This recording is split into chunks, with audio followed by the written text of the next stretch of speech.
Dobrý deň, vitajte pri premiérovej časti relácie Justičná tribúna. Justičná tribúna sa bude zaoberať aktuálnymi témami, fungovaním súdnictva, vysvetľovaním súdnych rozhodnutí. Dnes to bude na tému význam zodpovedania prejudiciálnej otázky položenej Ústavným súdom Slovenskej republiky Súdnemu dvoru Európskej únie pre trestné konania, pre trestné súdnictvo. Na túto tému sa budeme rozprávať s doktorom Michalom Valentom, predsedom trestnoprávneho grémia Mestského súdu Bratislava 1. Dobrý deň, pán kolega. Dobrý deň. Dobrý deň. Moje meno je Dana Jelinková-Dudzíková, som sudkyňou Správneho súdu v Bratislave a dovolím si na úvod tejto témy také krátke, stručné zhrnutie, čo predchádzalo položeniu prejudiciálnej otázky Ústavným súdom, súdnemu dvoru z hľadiska správneho súdnictva. Podstatné je povedať, že celému tomuto konaniu predchádzalo v správnom súdnictve jedno správne súdne konanie. Jednalo sa o to, že vodič bol v priestupkovom konaní sankcionovaný pokutou 200 eur Národným inšpektorátom práce za to, že prevážal betón na vozidle, kde tachograf nemal pravidelnú prehliadku. Následne sa obrátil na Krajský súd v Bratislave spolu s prevádzkovateľom vozidiel, spoločnosť Bajitrans. Žiadal zrušiť túto sankciu, neboli úspešní v prvom kole, následne podali kasačnú sťažnosť a Najvyšší správny súd prerušil konanie pred kasačným súdom, položil prejudiciálne otázky Súdnemu dvoru Európskej únie, a to z dôvodu, že došlo k zmene právnej úpravy vo vzťahu k tomu, že sankcionované konanie nebolo následne v priebehu kasačného konania už vyhodnotené ako protiprávne. Podstatné je povedať z hľadiska správneho súdnictva tri veci, a síce, že rozsudok prvostupňového správneho súdu je právoplatný. V podstate kasačná sťažnosť má vo vnútroštátnom ponímaní charakter mimoriadneho opravného prostriedku. V prípadoch správneho trestania kasačná sťažnosť má odkladný účinok.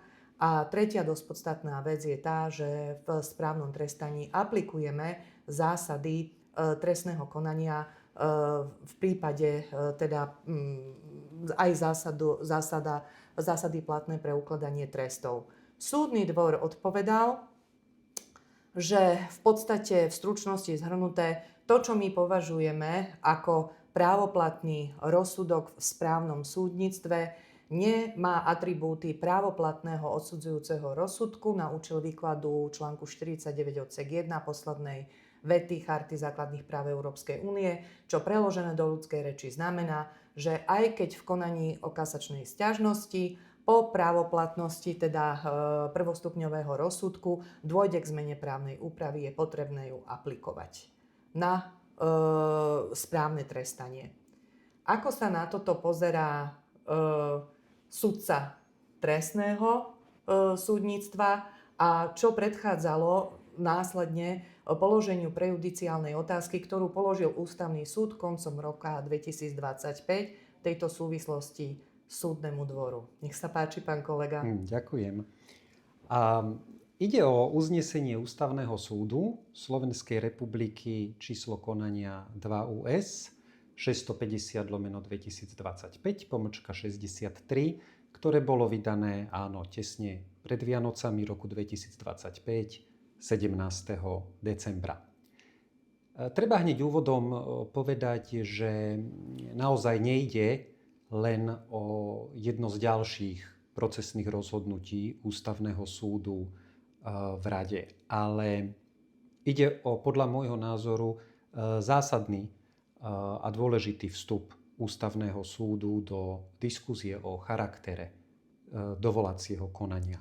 Ústavný súd svojím rozhodnutím položil Súdnemu dvoru Európskej únie otázku, budem ju citovať, či má sa článok 49 odsek 1, posledná veta Charty základných práv Európskej únie a v nej obsiahnutá zásada retroaktívneho uplatnenia priaznivejšieho trestu vykladať tak, že napriek tomu, že podľa vnútroštátnej právnej úpravy je dovolanie v rámci trestného konania mimoriadnym opravným prostriedkom smerujúcim voči právoplatnému súdnemu rozhodnutiu s trojročnou lehotou na jeho podanie pre odsúdeného, že súd rozhodujúci o dovolaní má povinnosť uplatniť voči odsúdenej osobe priaznivejšiu vnútroštátnu právnu úpravu, ktorá nadobudla účinnosť po vyhlásení dovolaním napadnutého súdneho rozhodnutia.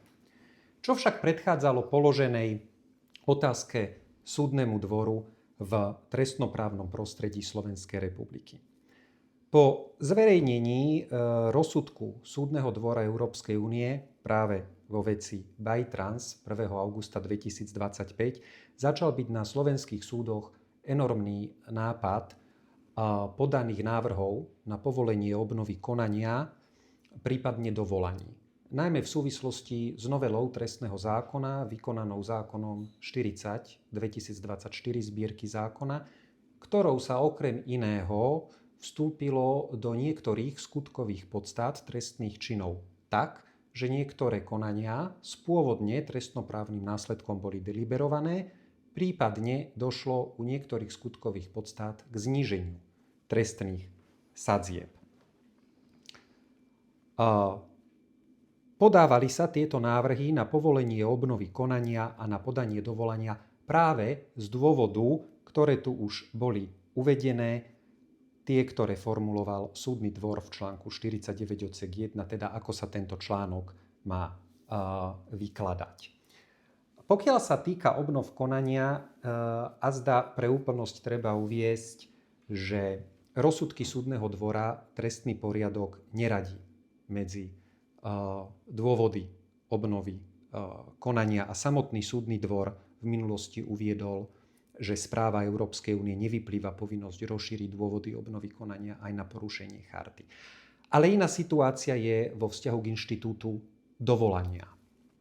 Ústavný súd predložil prejudiciálnu otázku za takých okolností, keď Najvyšší súd Slovenskej republiky opakovane vo svojich rozhodnutiach konštatuje, že v dovolacom konaní použitie pre páchateľa priaznivejšej trestnej sadzby normovanej zákonodarcom po právoplatnom skončení veci nie je dôvodné. Ide predovšetkým o dve rozhodnutia Najvyššieho súdu Slovenskej republiky. Ide o rozhodnutie 4 TDO 37/2024 zo dňa 19. augusta 2025 a rozhodnutie Najvyššieho súdu Slovenskej republiky 4 TDO 45/2023 zo dňa 18.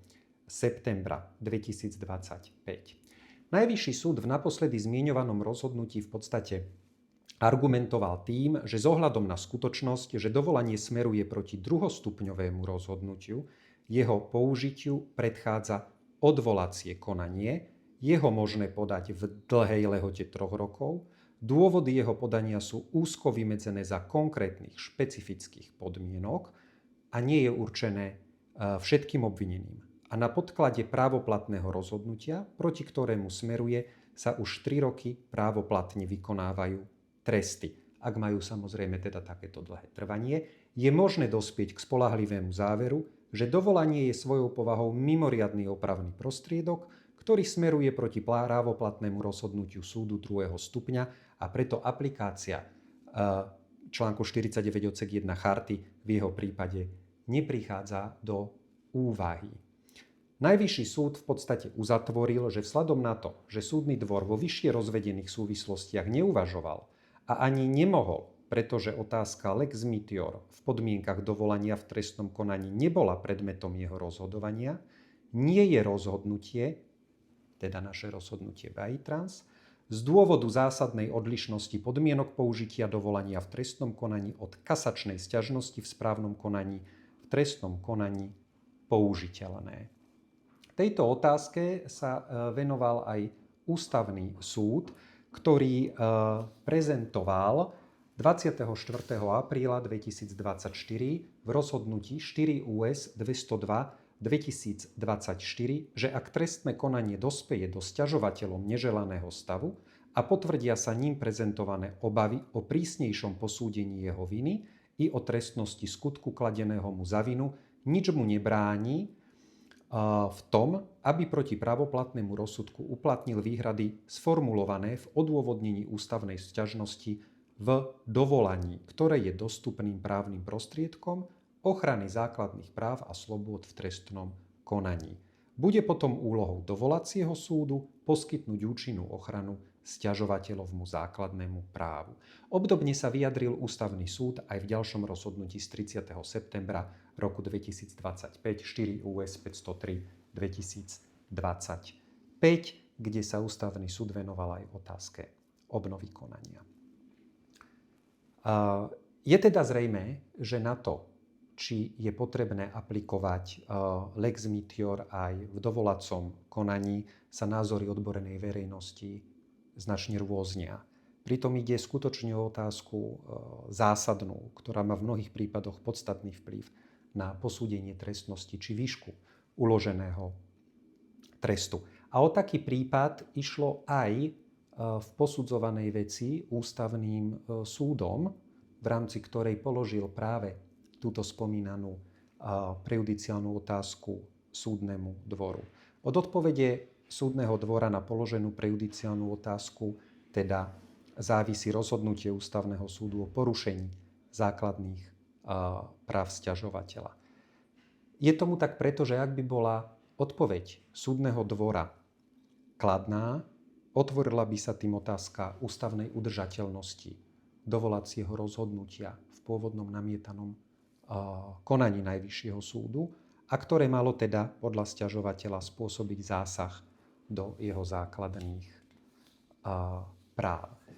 Vo všeobecnosti treba uviesť, že táto prejudiciálna otázka formulovaná Ústavným súdom v tomto rozhodnutí nie je len otázkou akademickou alebo hypotetickou. Skutočne na tie rôzniace sa názory ohľadom charakteru dovolania a charakteru kasačnej sťažnosti, ktoré oba tieto inštitúty majú mnohé menovatele spoločné, ale mnohé menovatele rozdielne,